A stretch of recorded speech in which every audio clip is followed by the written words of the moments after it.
dostlar, benim bir takipçim bunu mənə düzəldib. Sağ olsun, indi sizlərə açacağım. Hə, açaq.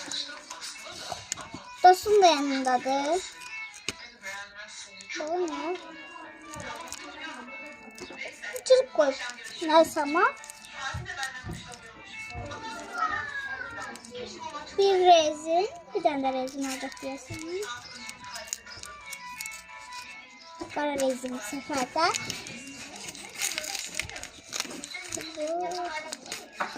Bir çekimden çalışıyorum ben de orada kadar. Şimdi su kışı yazıyor. Çok güzeldi. Bu arada en yakın dostum da. Başım için.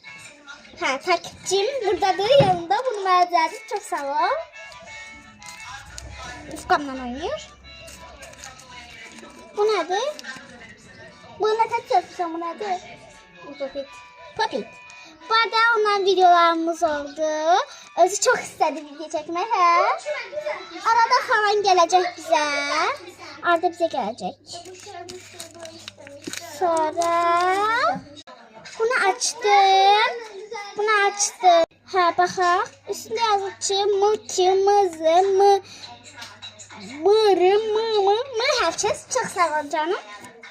Bu arada ilk defa özüyle buluştuk.